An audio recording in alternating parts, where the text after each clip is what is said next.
The single leg hop should be done with 4 repetitions per set, 3 sets total. Take a 10-second break between repetitions and 30 seconds between sets. You're watching the soccer players complete 2 repetitions in a 4 repetition set. They're jumping off of one leg using both arms, landing on the same leg and propelling forward for a second jump. Their landing is controlled, their momentum is controlled, and they're alternating legs with each repetition. Make sure that you are controlling your landing and controlling your momentum, and you're allowing that knee to bend slightly on the landing.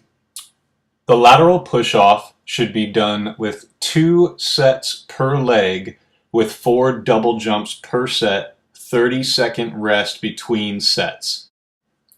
You're watching the athletes complete 2 repetitions in a 4 repetition set.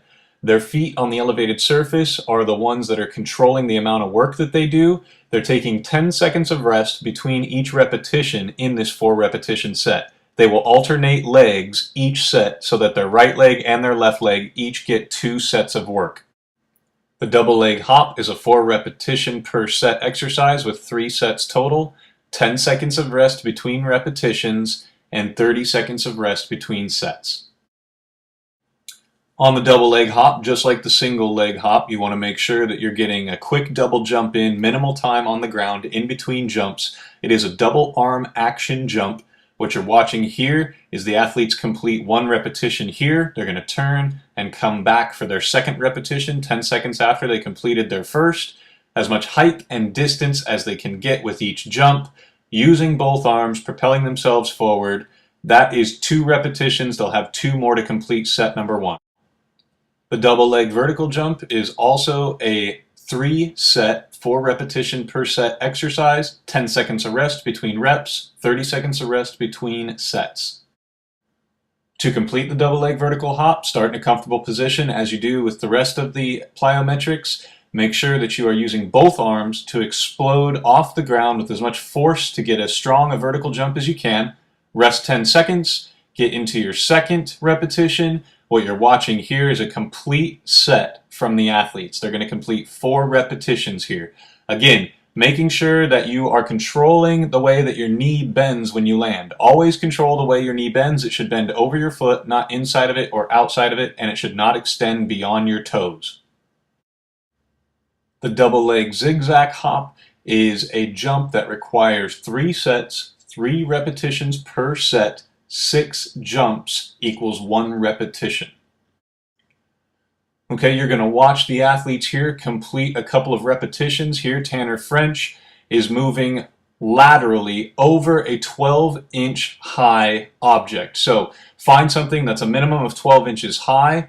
You get 6 lateral jumps in. You're going to alternate what side you start your jumping on with each set and each repetition. But you're getting 6 lateral jumps in, you get about 10 seconds to rest, and then here you see Tanner completing his second repetition for this particular set. Again, you're going to complete 3 repetitions per set and 3 sets total.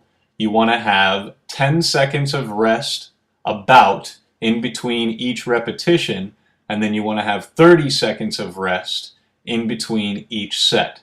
Again, make sure that you're using both arms on this one. It's important to keep your arms active with this jump. The form should require that your shoulders are facing forward at all times. Your knees are facing forward and your toes are facing forward. Do not turn your shoulders, knees, or toes in the direction that you're jumping. Force them to face forward so that you're getting strong lateral movement off of each jump. Again, 6 jumps total per repetition. 3 repetitions per set, 3 sets total. The front barrier hop requires 3 sets, 4 repetitions per set, 10 seconds of rest between repetition, 30 seconds of rest between sets. What you're watching here is the athletes again completing the front barrier hop. Shoulders, knees, toes are facing forward at all time.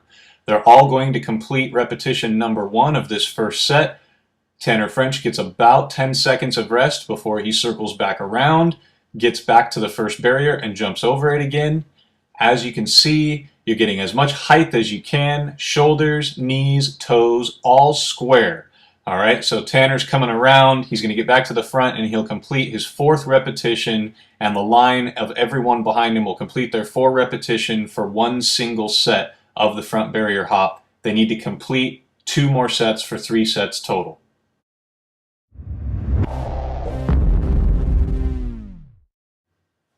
Again, with the bench press, you have an alternate exercise, which you'll see here, which is the decline push-up.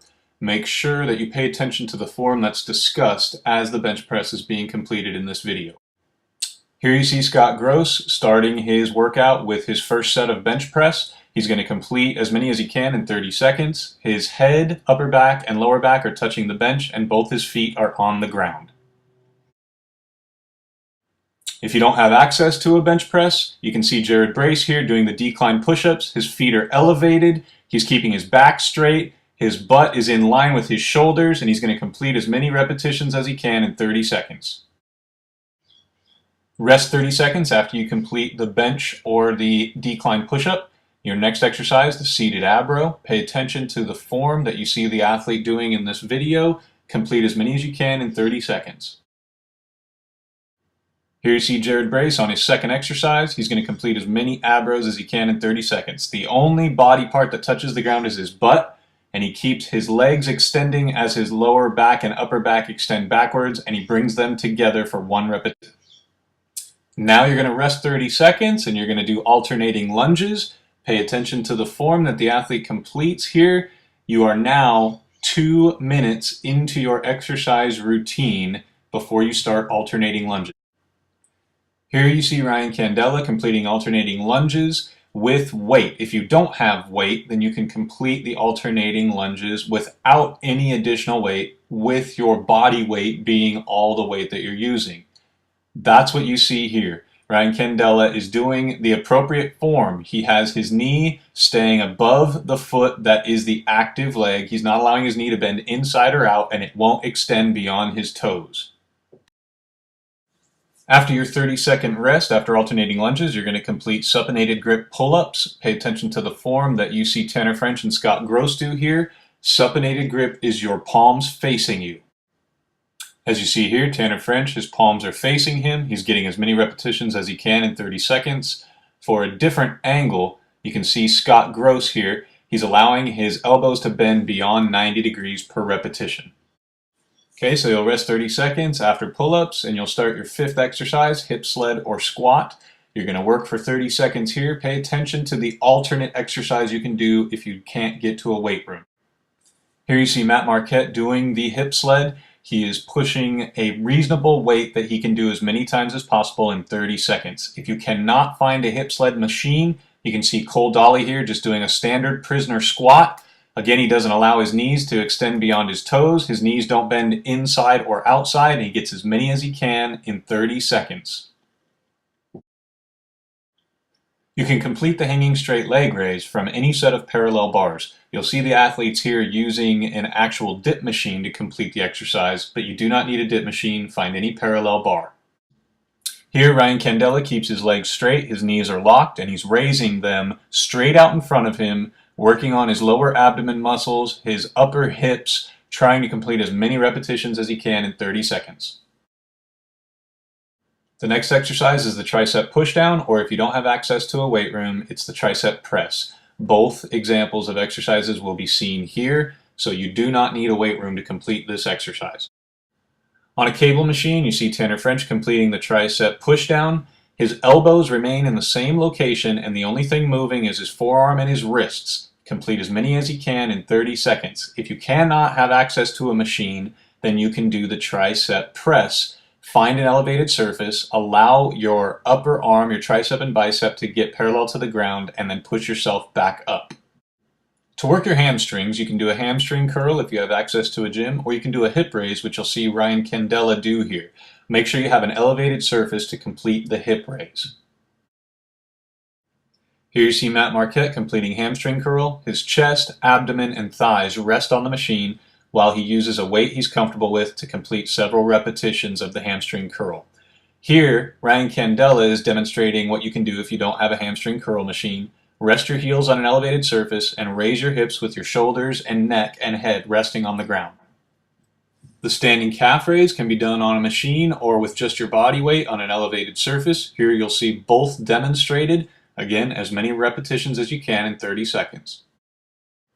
On the machine, Cole Dolly is demonstrating that his heels need to drop below the surface that his toes are on, and from a different angle you can see Ryan Candela doing the same thing. His toes rest on the elevated surface and his heels drop below it. They're using additional weight on a machine. Here, Cole Dolly demonstrates that he's using only his body weight and he's resting his toes on an elevated surface if you do not have a machine. The 10th and final exercise in the series is the Arnold press. Pay attention to the form. You want to make sure that you watch the palms of the athletes as they control the weight in the Arnold press. Here, Tanner French shows you that the palms face his shoulders at the bottom of the press, and as he extends up, his palms turn to face away from him. Cole Dolly, same thing. Palms will turn to face his shoulders on the way down and turn to face away from him on the way up. All right, there you have it, guys. That's your 10 exercises that you complete as your resistance training, circuit training workout. Again, if it was confusing at the beginning of that series, you're going to complete all 10 of those exercises in a row, and then you're going to do all 10 of them again a second time and all 10 of them again a third time for a total of three times per exercise. So it's going to be 30 minutes of work. So when you go back and you look at the series of exercises, you'll know that you start with bench press or push-up, work for 30 seconds, rest for 30, then in the second minute you're going to do 30 seconds of work on the alternating lunges, rest for 30 seconds, then in minute 3, 30 seconds of work on seated ab row, rest for 30 seconds, and it's going to continue like that all the way through the 10th exercise. You finish those 10 exercises in 10 minutes, and in the 11th minute you start right away back at exercise number 1, which is the bench press. So again, it's 30 minutes of a circuit training, resistance training workout that you're going to do after you complete your plyometric work for the Tuesday and Thursday of this coming week. Again, if you have questions, let me know. Hopefully all the form discussed made sense. Hopefully everything that you saw in terms of repetitions, rest time, work time, all of that made sense. All right, I'll look forward to seeing you guys next week when I give you your other video for the 2 weeks of work after this coming week. Have a great week, guys. I'll talk to you soon.